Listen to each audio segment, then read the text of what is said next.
Projectile motion problem we're going to solve is: a cat chases a mouse across a 1 meter high table.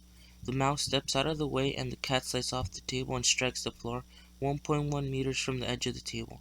What was the cat's speed when it slid off the table?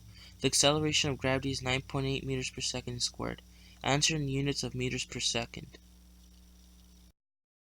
To begin solving this problem, we first draw a picture.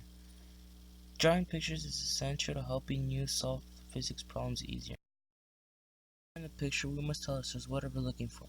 In this case, we're trying to find velocity initial in the x direction for the cat. This is a projectile motion problem.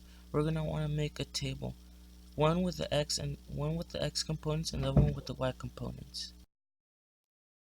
Is made, you fill in the information that was given to us. In this case, velocity initial in the y direction, which is 0. The acceleration for x, which is 0 meters per second squared. The acceleration for y, which is negative 9.8 meters per second squared. The dx, which is 1.1 meters, and dy, which is negative 1 meter. The way to find the velocity initial in the x direction is to use the y components and solve for time. If we're going to do this, we're going to use the equation d is equal to velocity initial time plus 1/2 at squared. When you're doing this, make sure the subscripts have the y so you know you're using the y components and not get confused with the x components. Try to simplify the equation as much as possible. Since we know that v initial y is 0, that will cancel out that part of the equation, leaving us with dy is equal to 1/2 at squared. Trying to find for t, we simplify the equation even more, isolating the variable t. That will give us t is equal to the square root of 2 dy over ay. We plug in our numbers and we get our final result. We get that time is equal to 0.4517 seconds. Time is equal both in the x and y direction. We now know the time in total. With this time, we are now able to solve for v initial x.